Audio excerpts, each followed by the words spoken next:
வெளிப்படுத்தல் 2ஆம் அதிகாரம் அதனுடைய 7வது வசனத்தை நாம் வாசிக்கும் பொழுது, அங்கு கர்த்தர் சொல்லுகிற ஒரு வார்த்தை, ஆவியானவர் சபைக்கு சொல்லுகிறதை காதுள்ளவன் கேட்க கடவன். ஜெயம் கொள்ளுகிறவனவனோ அவனுக்கு தேவனுடைய பரதீசின் மத்தியில் இருக்கிற ஜீவ விருட்சத்தின் கனியை புசிக்க கொடுப்பேன் என்று எழுது. இங்கு நம்ம வாசிக்கும் பொழுது 7 சபைகளுக்கு ஆண்டவர் தூதி எழுதும் பொழுது இப்படி எழுதுகிறார், ஜெயம் கொள்ளுகிறவன் எவனோ அவனுக்கு நான் இதை கொடுப்பேன் அப்படின்னு சொல்லி வாக்குத்தத்தமாய் கர்த்தர் பேசுகிறதை பார்க்கிறோம்.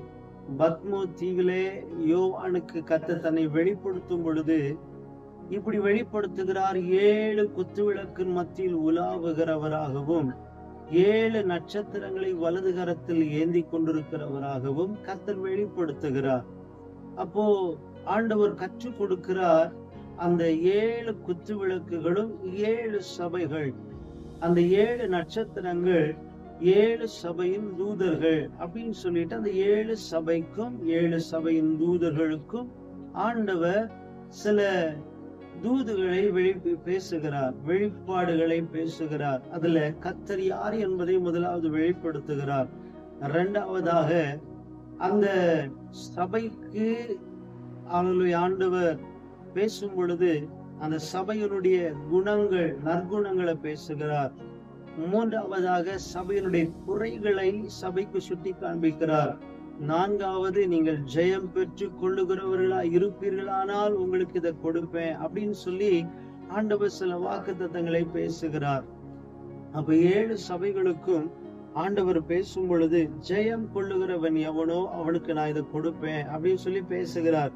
அதை நீங்க வாசிக்கும் பொழுது அந்த 2ஆம் அதிகாரம் 7வது வசனம், 11வது வசனம், 17வது வசனம், அதனுடைய 26வது வசனம், அதே போல 3ஆம் அதிகாரம் 5வது வசனம், 12வது வசனம், 21வது வசனத்துல இவைகளை நீங்கள் வாசிக்க முடியும். அதுல ஆண்டவர் சொல்லும் பொழுது ஜெயம் கொள்ளுகிறவன் எவனோ அவனுக்கு அப்படின்னு சொல்லி சொல்றார். அப்ப ஜெயம் கொள்ளுகிறவர்கள் அப்படின்னு சொல்லி நம்ம பார்க்கும் பொழுது வெளிப்படுத்தல் 21ஆம் அதிகாரம் அதனுடைய 7வது வசனத்துல கர்த்தர் பேசுகிறார். ஜெயம் கொள்ளுகிறவன் எவனோ அவன் எல்லாவற்றையும் சுதந்தரித்துக் கொள்ளுவான், நான் அவனுக்கு தேவனாய் இருப்பேன், அவன் என் குமாரனாய் இருப்பான் என்று சொல்லி ஆண்டவர் பேசுகிறத நம்ம பார்க்க முடிகிறது. அப்ப ஜெயம் கொள்ளுகிறவர்கள் எல்லாவற்றையும் சுதந்தரித்துக் கொள்ளுவார்கள் என்று சொல்லி கர்த்தர் பேசுகிறார்.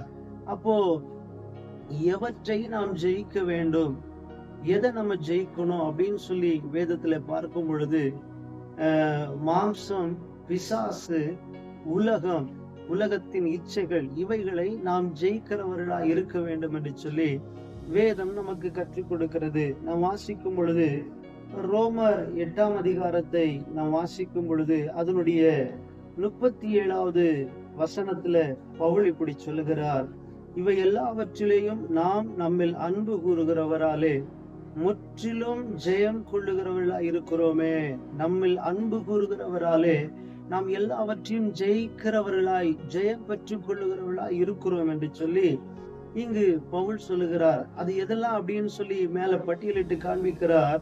உபத்திரவமோ, வியாகுலமோ, துன்பமோ, பசியோ, நிர்வாணமோ, நாசமோசமோ, பட்டயமோ அப்படின்னு சொல்லிட்டு நிறைய காரியங்களை சொல்றார். உயர்வானாலும் தாழ்வானாலும் எதுவும் ஆண்டவருடைய அன்பை விட்டு என்னை பிரிக்க மாட்டாது.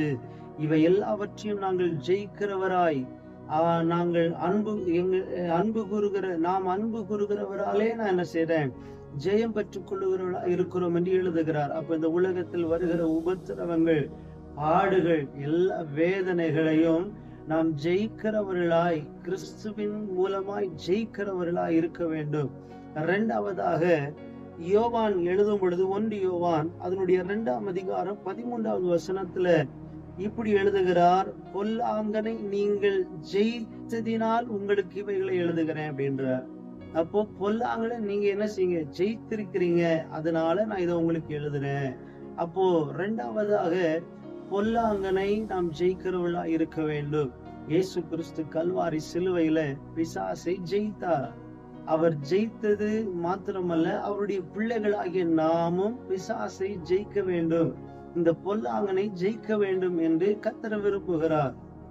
அடுத்ததாக நம்ம ஒரு கேள்வி வரும், அப்போ யார் ஜெயிக்க முடியும், இது யார் ஜெயிக்கிறது அப்படின்னு சொல்லி, யாரால ஜெயிக்க முடியும் அப்படின்னு நீங்க கேட்டீங்கன்னா, வேதத்துல சொல்லப்பட்டிருக்கிறது 1 யோவான் 5ஆம் அதிகாரம் 4வது வசனத்துல யோவான் இப்படி எழுதுகிறார், தேவனால் பிறந்தது எல்லாம் உலகத்தை ஜெயிக்கும். அப்ப யார் ஜெயிக்க முடியும்? தேவனால் பிறந்தவர்கள் என்ன செய்வாங்க?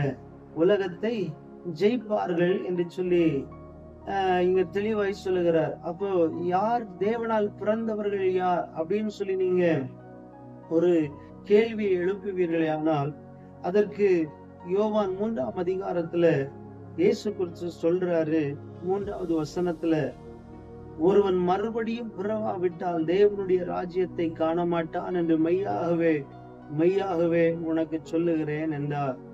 அப்போ இத சொன்ன உடனே அதை கேட்டுக்கொண்டிருந்த நிக்கோதேமு என்ன சொல்றாருன்னா, நான் மறுபடியும் தாயின் கற்பத்துல போய் பிறக்க முடியுமா அப்படின்னு கேட்கிறார். அதற்கு சொல்றார், இல்ல, நீ ஜலத்தினால் மறுபடியும் நீ பிறந்தால் நீ திரும்பவும் மறுபடியும் பிறக்கிற அனுபவத்துல நீ காணப்படுகிறாய், தேவனால் பிறந்தவனாய் இருக்கிறாய் அப்படின்றார்.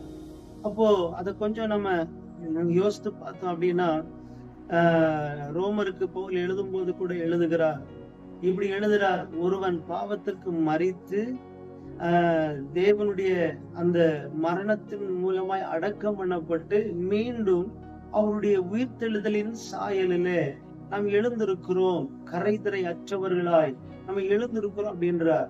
அப்போ அந்த அனுபவம் நாம் எப்பொழுது பெற்றுக்கொள்கிறோமோ அப்பொழுது நாம் தேவனால் மறுபடியும் பிறந்தவர்களாய் இருக்கிறோம். நம்முடைய பேர் பரலோகத்தில் ஜீவ புஸ்தகத்தில் எழுதப்படுகிறது. இவர்கள் தேவனுக்குரியவர்கள், இவர்கள் நித்திய ராஜ்யத்திற்குரியவர்கள் என்கிறதான ஒரு குடி உரிமை நமக்கு அங்கு கொடுக்கப்படுகிறது. பொதுவா இந்த உலகத்துல பிள்ளைகள் பிறந்த உடனே என்ன செய்யணும்னா, அரசாங்கத்துல பதிவு செய்யணும். அப்பதான் இந்த குழந்தை இங்க பிறந்திருக்கு அப்படின்றதுக்கு அதுதான் ஒரு சான்றா இருக்கிறது. அது போல நாம் ஞானஸ்தானத்தின் மூலமாய் மறுபடி பிறக்கும் பொழுது பரலோகத்தில் நம்முடைய பேர் குடிமதிப்பு எழுதுறது போல பரலோக அரசாங்கத்துல நம்முடைய பேர் எழுதப்படுகிறது. அவர்களைத்தான் வேதம் சொல்லுகிறது தேவனால் பிறந்தவர்கள். அப்போ நல்ல கவனிங்க, தேவனால் மறுபடியும் நாம் பிறந்தவர்கள். அப்போ பாவத்திற்கு மரித்து, உலகத்தின் அசுத்தங்களுக்கு மரித்து, பொல்லாங்கனுடைய கிரியைகளுக்கு மரித்து, இந்த மூன்றையும் நாம் ஜெயித்து நம்ம என்ன செஞ்சிருக்கிறோம்? மறுபடியும் தேவனால் பிறந்திருக்கிறோம். பாவத்திற்கு நாம் நீங்களாக்கப்பட்டிருக்கிறோம். அவர்களைத்தான் ஜெயம் கொள்ளுகிறவர்கள் என்று வேதம் சொல்லுகிறது. அப்ப ஜெயம் கொள்ளுகிறவர்கள் எல்லாவற்றையும் சுதந்திரத்துக் கொள்ளுவார்கள். நீங்க ஜெயம் கொள்ளுகிறவர்களுக்கு தான் இந்த நன்மையை தருவேன் அப்படின்னு சொல்லி 7 சபைகளுக்கும் கதை சொல்லுகிறார். அப்ப முதலாவது இன்றைக்கு நம்ம இந்த முதல் சபையாகிய எபேசு சபையை குறித்து சில காரியங்களை நம்ம தியானிக்க கர்த்தர் உதவி செய்வாராக. நம்ம வாசிக்கும் பொழுது அந்த 2ஆம் அதிகாரம் 1வது வசனத்துல கர்த்தர் சொல்லுகிறார், எபேசு சபையின் தூதனுக்கு நீ எழுத வேண்டியது என்னவெனில், 7 நட்சத்திரங்களை தம்முடைய வலது கரத்தில் ஏந்தி கொண்டு 7 பொன் குத்து விளக்குகளின் மத்தியில் உலாவி கொண்டிருக்கிறவர் சொல்லுகிறதாவது. அப்ப சொல்றாரு, தன்னை 7 குத்து விளக்கின் மத்தியில உலாகுவராகவும் 7 நட்சத்திரங்களை கரத்தில் ஏந்தி கொண்டிருக்கிறவராகவும் எபேசு சபைக்கு தன்னை வெளிப்படுத்துகிறார். அப்போ இந்த எபேசு சபையை குறித்து நம்ம கொஞ்சம் தியானிப்பதற்கு முன்பதாக, எபேசு என்று சொல்லுகிற அந்த வார்த்தையின் அர்த்தம் விரும்பப்படத்தக்கது என்று சொல்லி சொல்லப்படுகிறது. அப்ப அந்த எபேசு சபை குறித்து நம்ம பார்க்கும் பொழுது, இந்த எபேசு சபை அப்போஸ்தலனாகிய பவுல் கிபி 55 அந்த பட்டணத்துல போய் இயேசு கிறிஸ்துவை சுவிசேஷமாய் அறிவித்து கிட்டத்தட்ட 3 வருஷங்கள் அங்கே இருந்து கர்த்தருடைய ஊழியத்தை செய்து அவரால் நிறுவப்பட்ட ஆரம்பிக்கப்பட்ட சபைதான் இந்த எபேசு சபை என்று சொல்லி வேதத்தில் நம்ம பார்க்க முடிகிறது. இந்த பட்டணத்தில் அநேகர் இயேசு கிறிஸ்துவை ஏற்றுக்கொண்டார்கள், இந்த பரிசுத்தாவின் அபிஷேகத்தை பெற்றுக்கொண்டார்கள். என்று சொல்லி வேதம் நமக்கு கற்றுக் கொடுக்கிறது. நீங்கள் வாசிக்க வேண்டுமானால் அப்போஸ்தலர் 19ஆம் அதிகாரம் 5-6 வசனத்துல நீங்கள் அவைகளை வாசிக்க முடியும். அதை போல இந்த சபையிலே அநேக அற்புதங்கள் அடையாளங்களை அப்போஸ்தலனாகிய பவுல் மூலமாய் கர்த்தர் செய்தார். அதே அப்போஸ்தலர் 19ஆம் அதிகாரம் அதனுடைய 14 நம்ம வாசிக்கும் பொழுது கீழே சொல்லப்பட்டிருக்கிறது, மாய வித்தைக்காரர்கள் தங்கள் மாய புஸ்தகங்களை, மந்திர புஸ்தகங்களை கொண்டு அவர்கள் சுட்டெரித்தார்கள் என்று சொல்லி, அந்த நாட்களிலே அந்த புஸ்தகங்களுடைய விலை மதிப்பு 50,000 வெள்ளிக்காசுக்கும் அதிகமாக இருந்தது அப்படின்னு சொல்லி வேத பண்டிதர்கள் குறிப்பிடுகிறார்கள். அப்போ அந்த அளவிற்கு அந்த பட்டணம் மாய வித்தைகளால் நிறைந்த பட்டணமாய், பிசாசனுடைய ஒரு ஒரு பயங்கரமான கட்டுக்குள் காணப்பட்டதான, ஒரு விக்கிரக கோட்டைக்குள் காணப்பட்டதான ஒரு பயங்கரமான பட்டணம். அந்த பட்டணத்தை குறித்து சொல்லும் பொழுது 7 அதிசயங்களில் அந்த நாட்களிலே ஒன்றான தியானாள் என்கிறதான அந்த தேவதையினுடைய கோயில், மிகப்பெரிய கோயில் அந்த பட்டணத்துல இருந்ததாய் காணப்படுகிறது. இப்படி அநேக காரியங்களை அந்த பட்டணத்தை குறித்து நம்ம பார்க்க முடியும். அந்த பட்டணத்துல இயேசு கிறிஸ்துவை குறித்து பவுல் பிரசங்கம் பண்ணி அந்த சபையில, அந்த பட்டணத்துல சபையை ஸ்தாபிக்கிறதை நாம் பார்க்கிறோம். அந்த சபையில யோவான் கண்காணியாக இருந்தார், தீமோத்தேயு கண்காணியாக இருந்தார் என்று சொல்லி எழுதப்பட்டிருக்கிறது. அப்போ இந்த நாட்களிலே அந்த பட்டணத்தை குறித்து நம்ம படிக்கும் பொழுது அந்த பட்டணத்துக்கு ஆண்டவர் சொல்லுகிறார், உன் கிரியைகளையும் உன் பிரயாசத்தையும் உன் பொறுமையும் நீ பொல்லாதவளை சகிக்க கூடாமல் இருக்கிறதையும், அப்போஸ்தலர் அல்லாதவர்கள் தங்களை அப்போஸ்தலர் என்று சொல்லுகிறதை நீ சோதித்து அவர்களை பொய்யர் என்று கண்டறிந்ததையும், அடுத்த வசனத்துல சொல்றார், நீ சகித்து கொண்டிருக்கிறதையும் பொறுமையா இருக்கிறதையும் என் நாமத்து நிமித்தம் இளைப்படையாமல் பிரயாசப்பட்டதையும் அறிந்திருக்கிறேன். ஆண்டவர் சொல்றார், எப்பா உன்னுடைய கிரியைகளை நான் அறிந்திருக்கிறேன், நீ எனக்காப்பட்ட பிரயாசங்களை நான் அறிந்திருக்கிறேன், நீ பொறுமையாய் நீ எல்லாத்தையும் சகிச்சுக்கிட்டு இருந்த, அப்போஸ்தலர் அல்லாதவர்கள் தங்களை அப்போஸ்தலர்கள் என்று சொல்லி கொண்டிருந்ததையும் நீ சோதித்து கண்டறிந்த, நீ சகித்து கொண்டிருந்ததையும் நீ பொறுமையா இருந்ததையும் என் நாமத்து நிமித்தம் இளைப்படையாமல் பிரயாசப்பட்டதையும் நான் அறிந்திருக்கிறேன் அப்படின்னு சொல்றார். அந்த சபையினுடைய குணத்தை சொல்றார். ஒரு நாட்களில ஆண்டவருக்காய் பிரயாசப்பட்ட ஒரு பயங்கரமான சபை, அந்த தேசத்துல பயங்கரமான ஒரு மாய வித்தையினால் நிரப்பப்பட்டு ஒரு பயங்கரமான பொல்லாத அனுபவத்துல காணப்பட்ட கடுமையான ஒரு சூழ்நிலையிலும் அந்த சபையார் எல்லாவற்றையும் சகித்து கொண்டு ஆண்டவருக்காய் பிரயாசப்படுகிறார்கள். அதை ஆண்டவர் பெருமையா சொல்றார். சொல்லிட்டு சபையினுடைய குறையை சுட்டி காண்பிக்கிறார். ஆண்டவர் சொல்லும் பொழுது 4வது வசனத்துல, ஆனாலும் நீ ஆதியில் கொண்டிருந்த அன்பை விட்டா என்று உன் பேரில் எனக்கு ஒரு குறை உண்டு என்று ஆண்டவர் சொல்லுகிறார். அப்ப அந்த சபையினுடைய நல்ல குணத்தை ஆண்டவர் பேசுறார். பேசிட்டு சொல்றார், எப்பா நீ ஆதியில் இருந்த அன்பை விட்டா என்று சொல்லி உன் பேரில் எனக்கு ஒரு குறை இருக்கு அப்படின்றார். நீ அன்பா இல்லைன்னு சொல்லல, நீ ஆதியில் இருந்த அந்த அன்பு என்ன செஞ்சிச்சு உன்னிடத்துல இன்னைக்கு குறைஞ்சு போயிடுச்சு அப்படின்னு ஆண்டவர் சொல்றார். அத சொல்லும் பொழுது சொல்றாருல, உன் கிரியை எனக்கு தெரியும், நீ எனக்கு பிரயாசப்பட்டது எனக்கு தெரியும், நீ என்னுடைய நாமத்து நிமித்தம் இளைப்படையாமல் நீ பிரயாசப்பட்டது எனக்கு தெரியும். இயேசு கிறிஸ்துனா ஒரு நாள் அவ்வளவு பக்தி வைராக்கியம், இயேசுவுக்காக வல்லமையாய் அவர்கள் செயல்பட்டார்கள். இயேசு கிறிஸ்துவனுடைய நாமத்தினால் அடிக்கப்பட்டார்கள், அவர்கள் ஒடுக்கப்பட்டு அந்த உபத்திரவங்களிலும் அவங்க இயேசு கிறிஸ்துவ நாமத்தை குறித்து இளைப்படையாமல் அவர்கள் என்ன செய்யறாங்கன்னா பிரயாசப்படுறாங்க. மீண்டும் அடுத்த நிமிஷம் போய் இயேசுவை குறித்து பேசுறாங்க. இயேசுவுக்காக அவங்க எதையாவது செய்ய வேண்டும் என்று பிரயாசப்படுறாங்க. அவர்கள் அநேக நேரத்தில் அடிக்கப்படும் பொழுதும் பொறுமையாய் அவைகளை சகித்தார்கள், அதெல்லாம் ஏற்றுக்கொண்டார்கள். அப்படி ஆண்டவருக்காய் நின்ற சபை. ஆனா நாளடைவுல அந்த சூழ்நிலைகள் மாறி போய்விட்டது. இப்போ எனக்கு நான் ஆண்டவர் ஆராதிக்கிறேன் போதும், அந்த ஆதி அன்பு இல்ல, ஆண்டவர்கிட்ட ஆதி நிலைமையில் இருந்த அந்த பிரயாசங்கள் இல்லை அப்படின்னு ஆண்டவர் வேதனையோடு சொல்றார். இன்னைக்கு நம்ம கூட அநேக நேரத்துல இப்படிதான் ரட்சிக்கப்பட்ட நாட்களில ஆண்டவருக்காய் பயங்கரமா வைராக்கியமா இருந்தோம். என்ன பிரச்சனை வந்தாலும் தடை வந்தாலும் ஆண்டவரை மட்டும் ஆராதிக்கிறதை விடவே மாட்டேன்.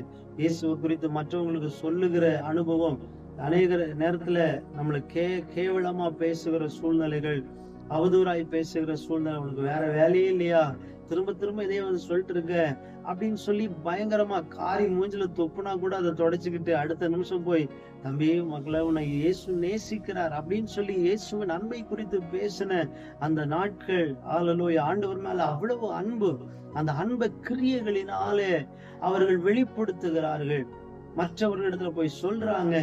அவங்களுக்கு ஆராதனை போகிற தடைகள் காணப்பட்டாலும் அந்த தடையை பொருட்படுத்தாம எப்படியாகலும் கர்த்தருடைய ஆலயத்துல போய் நான் ஆண்டவரை ஆராதிக்கணும், கர்த்தரை நான் மகிமைப்படுத்தணும் அப்படின்னு சொல்லி ஒரு காலத்துல பிரயாசப்பட்டவர்கள் இன்றைக்கு சோர்ந்து போய் ஆதியில இருந்த அன்பு இன்னைக்கு இல்ல.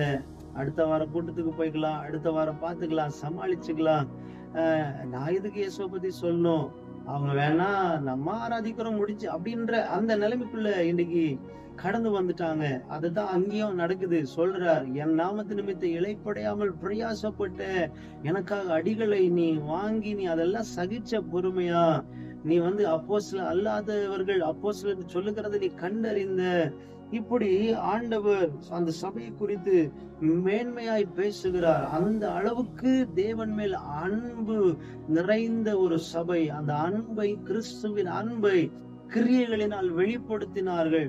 என்னதான் அடி வாங்கினாலும், உபத்திரவப்பட்டாலும், நெருக்கப்பட்டாலும் அடுத்த நிமிஷம் இயேசுவை குறித்து திரும்பவும் போய் பேசுறாங்க, திரும்பவும் அறிக்கையிடுறாங்க, திரும்பவும் இயேசுவின் நாமத்தை உயர்த்துறாங்க. பலத்த கிரியைகளை கர்த்தர் செய்தார். இன்னைக்கு அந்த அன்பு உன்னிடத்துல குறைஞ்சு போயிடுச்சு அப்படின்னு சொல்றார். இன்னைக்கு நம்ம எப்படி இருக்கிறோம் யோசித்து பார்க்கணும். ஆதியில இருந்த அன்பு இருக்கா? ஆதியில ஆண்டவருக்காக செஞ்ச கிரியைகளை செய்யறோமா? ஆதியில ஆண்டவர் மேல இருக்கிற அந்த அன்பின் மிகுதியினால இருக்க முடியாது. என் சுவிசேஷம் சொல்றது, கிராம ஊழியம் போகிறது, மருத்துவமனையில போய் கைவிடப்பட்டவர்களுக்காய் போய் ஆறுதலான வார்த்தைகளை சொல்லி ஜெபிக்கிறது, இப்படி ஆண்டவருக்காக பிரயாசப்பட்டோமே. ஆனா இன்னைக்கு அந்த நிலைமையில இருக்கா? அந்த நாட்களில பல மணி நேரம் தேவ சமூகத்துல உட்கார்ந்து ஜெபிக்கிறது, ஆராதனைனா அதற்கு முக்கியத்துவம் கொடுத்து ஓடுகிற அனுபவம், இப்படி அந்த அன்பு இன்னைக்கு நம்ம குறைந்து போன அனுபவத்துல இருக்குமானா? இன்னைக்கு இங்கு சபைக்கு ஆண்டவர் சொல்லுகிறார், 5வது வசனத்துல, ஆகையால் நீ என்ன நிலைமையிலிருந்து விழுந்தாய் என்பதை நினைத்து மனம் திரும்பி ஆதியில் செய்த கிரியைகளை செய்வாயாக அப்படின்னு சொல்லி ஆண்டவர் திரும்ப ஒரு ஆலோசனை கொடுக்கிறார். எப்பா, நீ எந்த நிலைமையிலிருந்து நீ விழுந்தன்றத நீ புரிஞ்சுக்கிட்டு அந்த நிலைமையிலிருந்து நீ திரும்பவும் நீ ஆதியில் செய்த கிரியைகளை செய்வதற்கு நீ உன்னை ஒப்பு கொடுத்து பிரயாசப்படுன்றார்.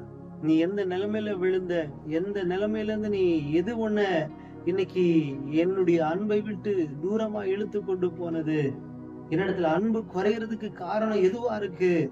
அதை விட்டுட்டு நீ ஆதியில செஞ்ச கிரியைகளை செய். என் மேல் இருக்கிற அன்பின் பிரயாசத்து மித்தம் இளைப்படையாம பிரயாசப்பட்டல, அதை மீண்டும் செய்யணும்னு கர்த்தர் விரும்புகிறார். அன்னைக்கு ஜெபிச்ச ஜெபம் திரும்ப ஜெபிக்கணும்னு விரும்புகிறார். அன்றைக்கு அநேகருக்கு சுவிசேஷம் சொல்லி கர்த்தரிடத்துல நடத்துனீங்கல்ல, அந்த அனுபவத்துல மீண்டும் நீங்கள் வளர வேண்டும், நீங்கள் அந்த கிரியைகளை செய்ய வேண்டும் என்று சொல்லி கர்த்தர் விரும்புகிறார்.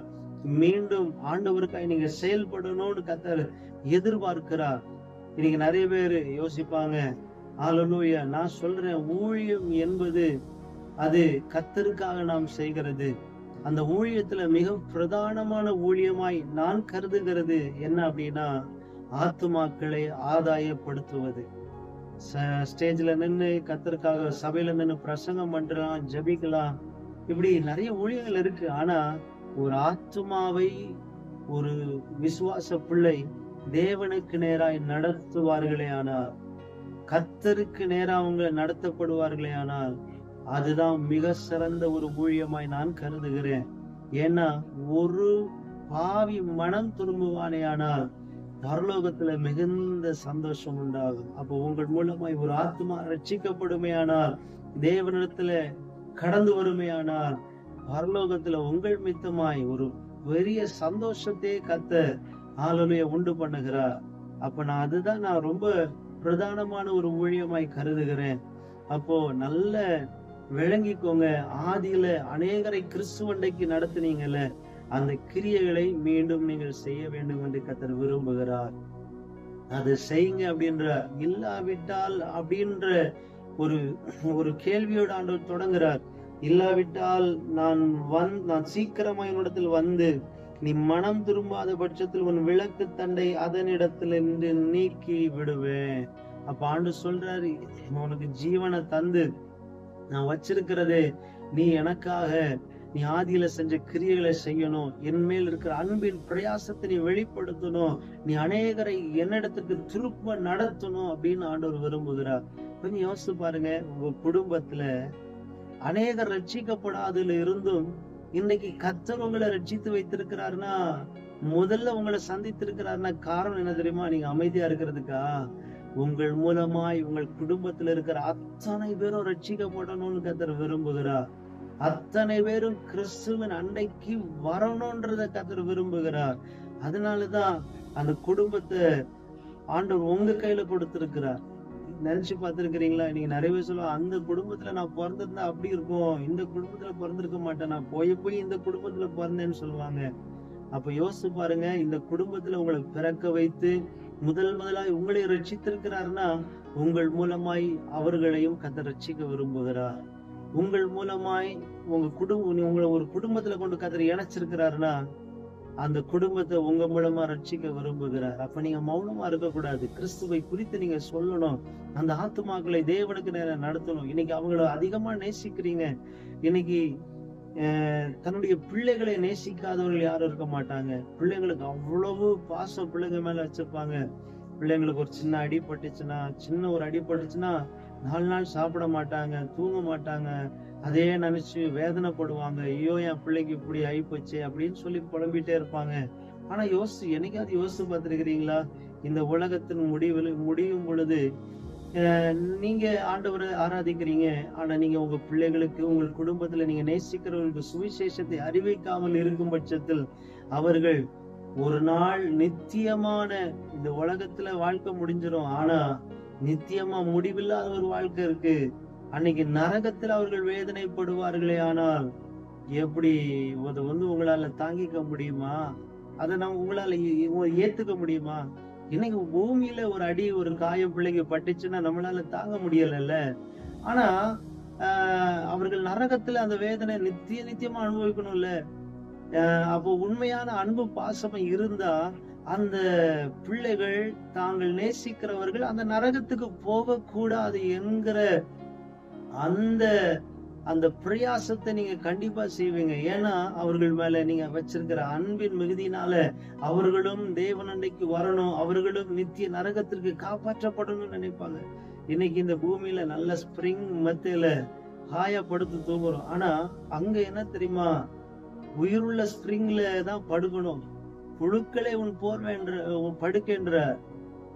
நல்லா விளங்கிக்கோங்க. உயிருள்ள அந்த அந்த அந்த அந்த பூச்சிகள் தான் நம்முடைய படுக்கையா மாறிடும். அதற்கு அவர்களை காப்பாற்ற வேண்டியது உங்கள் கடமை இல்ல. நீங்க தானே அதற்கு பிரயாசப்படணும். அப்படிப்பட்ட வேதனைக்கு இன்னைக்கு கொஞ்ச நேரம் நம்ம இந்த பூமியில கரண்ட் இல்லைனாலே சூடா இருக்குது, இன்னும் 1 மணி நேரத்துல வந்துடும், பரவாயில்ல, அது வரைக்கும் தாக்கு பிடிச்சிடலாம் அப்படின்னு சொல்லுவோம். ஆனா கொஞ்சம் யோசிச்சு பாத்தீங்களா? நரகத்துல கேலண்டர் எல்லாம் கிடையாது. இன்னும் 1 வாரம் தானே, அதுக்கப்புறம் சமாளிச்சிடலாம் சொல்றதுக்கு கேலண்டர் கிடையாது. நரகத்துல கடிகாரம் கிடையாது. இன்னும் 1 மணி நேரம் தான், 1/2 hour தான், தாக்கு பிடிச்சுக்கலாம் சொல்றதுக்கு கிடையாது. அது நித்தியமானது, அது முடிவில்லாது. அங்க பகல் கிடையாது. வேதனை மிகுந்த இடம், நித்தியமானது. அப்படிப்பட்ட இடத்துக்கு நீங்கள் நேசிக்கிறவர்கள் போகாதபடி அவர்களை காப்பாற்ற வேண்டியது உங்கள் கடமை தானே. அப்ப ஏன் நம்ம அதற்கு பிரயாசப்படக்கூடாதுன்னு ஆண்டவர் சொல்றார். அப்போ ஒரு ஆத்மா உங்கள் மித்தமாய் நரகத்துக்கு காப்பாற்றப்படுமானால் பரலோகத்துல மிகுந்த சந்தோஷம் உண்டாகும், பரலோகத்துல மிகுந்த மகிழ்ச்சி உண்டாகும். அந்த பிரயாசத்தை நீ திரும்ப செய்யணும்னு சொல்ற. திரும்ப உன்னுடைய ஜெப வாழ்க்கை, எனக்கு வயசாயிடுச்சுனால ஜெபிக்க முடியாது சொல்லாதீங்க. ஆண்டவர் திரும்ப நீங்க ஜெபிக்கணும்னு விரும்புகிறார். இல்லைன்னா ஆண்டவர் பாப்பார், நீ இந்த பூமியில நீ வெறுமையா ஒண்ணுக்கும் பிரயோஜனம் இல்லாம இப்படிதான் இருப்பேன் அப்படிதான் சொல்லிட்டு இருந்தா விளக்கு தண்டையே அணைச்சு போட்டுருவேன்ற. இருந்தது போதும்.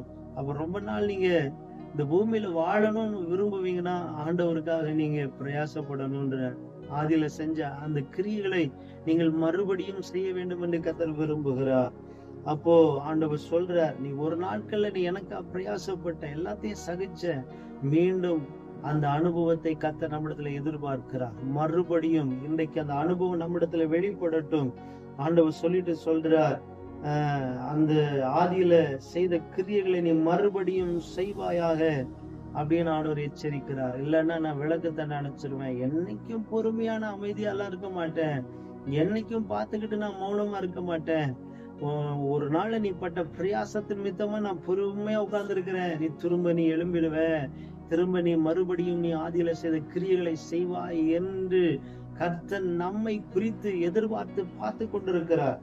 அடுத்தது சொல்றார் பாருங்க, நான் வெறுக்கிற நிக்கோலாய் மதஸ்தரின் கிரியைகளை நீயும் வெறுக்கிறாய், இது உன்னிடத்தில் உண்டு அப்படின்னு சொல்றார். ஒரு காரியத்தை திரும்ப மெச்சிக்கொள்றார். நிக்கோலாய் மதஸ்தருடைய கிரியைகளை நான் வெறுக்கிறேன், நீயும் அதை வெறுக்கிறாய், அது உன்னிடத்துல உண்டு அப்படின்றார். அப்ப நிக்கோலாய் மதஸ்தருடைய கிரியைனா என்ன? அந்த நாட்களிலே ரோம சக்கரவர்த்திகளால் ஏற்பட்ட உபத்திரவங்கள் மிகவும் பயங்கரமா இருந்ததுனால அநேக கிறிஸ்தவர்கள் உலகத்தோடு ஒத்து போய் விக்கிரங்களுக்கு படைக்கப்பட்டது புசிச்சா பரவாயில்ல அப்படின்னு சொல்லி தங்களுக்கு ஏற்ற பிரகாரமாய் உலகத்தோடு ஒத்து அவர்கள் போக பழகி கொள்ளுகிறார்கள். அதில் நீங்க வாசிக்கும் பொழுது நிக்கோலாய் என்கிற அந்த மனிதனை குறித்து அப்போஸ்தலர் 6ஆம் அதிகாரம் 5வது வசனத்துல சொல்லப்பட்டிருக்கிறது. அவன் நிக்கோலாய் என்கிற அந்த மனிதன் பந்தி விசாரிப்புக்காக ஏற்படுத்தப்பட்டவன், தேவனுடைய ஊழியத்தை செய்கிறவன். ஆனா கடைசியில உபத்திரவத்தை தாங்க முடியாம தான் ஒரு கூட்டத்தை சேர்த்து கொண்டு இப்படியே இருக்கலாம், ஆண்டவர் ஆராதிக்கிறோம், ரைட், ஓகே, ஆனா நம்ம இப்படி எல்லாம் இருக்கிறது உலகத்தோடு ஒத்து, உலகத்தின் பாரம்பரியங்களுக்கு ஒத்து போறது தப்பு இல்ல அப்படின்னு சொல்லிட்டு ஒரு போதனையை அவர்கள் உருவாக்கி கொள்ளுகிறார்கள். அதற்கு ஜனங்கள் ஒத்து போகிறார்கள். அது ஒரு மதமாய் உருவெடுக்கிறது. அதைத்தான் சொல்றான், மனிதனுடைய கற்பனைகள், மனிதனுடைய அப்படின்னா அட்ஜஸ்ட் பண்ணி போற அந்த உலகத்தோடு ஒத்து போகிற அனுபவங்களோடு அப்படி அவர்கள் இணைக்கப்பட்டு போகிறதை தான் சொல்றார். நான் அதை வெறுக்கிறப்பா, நீயும் அதை வெறுக்கிற, அது உன்னிடத்துல உண்டு அப்படின்னு சொல்றார். சொல்லிட்டு தான் சொல்றார், ஆவியானவர் சபைக்கு சொல்லுகிறதை காதுள்ளவன் கேட்க கடவன். ஜெயம் கொள்ளுகிற வினவனோ அவனுக்கு தேவனுடைய பரதேசியின் மத்தியில் இருக்கிற ஜீவ விருட்சத்தின் கனியை நான் புசிக்க கொடுப்பேன் அப்படின்றார். அப்போ ஒரு நாட்களில நீங்க படிச்சீங்கன்னா ஆதியாகமத்துல ஒரு நாட்களில மனுஷனுக்கு கொடுக்கப்பட்ட ஒரு ஆசீர்வாதம், ஏதேன் தோட்டத்துல மனிதன் ஜீவ விருட்சத்தின் கனியை பறித்து புசித்து அவன் தேவனோடு கூட காணப்பட்டான். ஆனால் எப்பொழுது கீழ்ப்படியாமை மனிதனுக்குள்ள வந்ததோ அப்பொழுது கர்த்தர் ஏதேனை விட்டு துரத்துகிறார். துரத்திட்டு அதனுடைய ஆதியாகமம் 3ஆம் அதிகாரம் அதனுடைய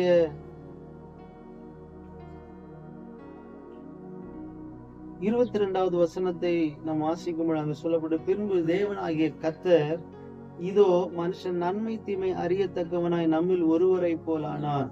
இப்பொழுதும் அவன் தன் கையை நீட்டி ஜீவ விருட்சத்தின் கனியை பறித்து புசித்து என்றென்றைக்கும் உயிரோடு இராதபடிக்கு செய்ய வேண்டும் என்று சொல்லி ஆண்டவர் என்ன பண்ணாருன்னா, ஏதேன் தோட்டத்து அந்த போகிற வழியை, ஜீவ விருட்சத்துக்கு போகும் வழியை காவல் செய்ய ஏதேன் தோட்டத்துக்கு கிழக்கே கேருபீன்களையும் வீசிக்கொண்டிருக்கிற சுடர் ஒளி பட்டயத்தையும் வைத்தார். அது வரைக்கும் அவன் ஜீவ விருட்சத்தின் கனியை பறித்து புசித்து உயிரோடு இருந்தான்.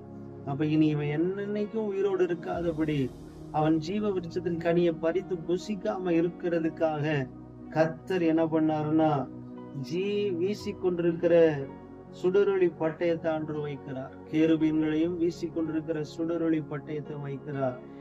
அந்த இழந்து போன அந்த ஜீவ விருட்சத்தின் கனியை மறுபடியும் நான் புசிக்க கொடுப்பேன் அப்படின்னு அன்று வாக்கு பண்ணுகிறார். ஜெயம் கொள்ளுகிற வினவனோ அவனுக்கு நான் கொடுப்பேன் அப்படின்றார். அப்ப இன்றைக்கு நம்ம ஒன்ன புரிஞ்சுக்கணும், இந்த எபேசு சபையார் ஆதியிலிருந்து அன்பை விட்டு விட்டார்கள். ஆனா மறுபடியும் ஆண்டவர் சொல்ற, நீ அந்த கிரியைகளை செய், நான் உனக்கு ஜீவ விருட்சத்தின் கனியை புசிக்க கொடுப்பேன், நீ ஜெயம் கொள்ளுகிறவனாய் நிற்க வேண்டும் என்று விரும்புகிறேன் ஆண்டவர் பேசுறார். இன்றைக்கும் அந்த அனுபவம் நம்மிடத்துல வெளிப்படட்டும். நம்மை ஒப்பு கொடுப்போம். கர்த்தர் தொடர்ந்து நம்மை நடத்துவாராக. ஜெபிக்கலாம். கண்களை மூடி. பரிசுத்தமுள்ள பிதாவே, நீ பேசின இந்த வார்த்தைகளுக்காய் ஸ்தோத்திரம். எபேசு சபைக்கு சொன்ன ஆலோசனையின்படி ஆண்டவரே, உம்முடைய பிள்ளைகள் நாங்கள் ஜெயம் பெற்றுக் கொள்ளுகிறவர்களாய், எல்லாவற்றையும் சுதந்திரித்துக் கொள்ளுகிறவர்களாய் நிற்க உதவி செய்யுங்க. ஆதியில கொண்டிருந்த அந்த அன்பை விட்டு விடாதபடி, ஆதியில செய்த அந்த கிரியைகளை மறுபடியும் செய்ய, ஆத்துமாக்களை தேவனண்டைக்கு திருப்ப நடத்த கர்த்தர் கிருபை செய்யும். தொடர்ந்து உம்முடைய நாமம் மகிமைப்படட்டும். எங்களை தாழ்த்துகிறோம், உம்மை மாத்திரம் உயர்த்துகிறோம். மீட்பரும் இரட்சகருமாயிருக்கிற இயேசுவின் நாமத்தில் ஜெபிக்கிறோம். ஜெபங்கள் நல்ல பிதாவே. ஆமென், ஆமென்.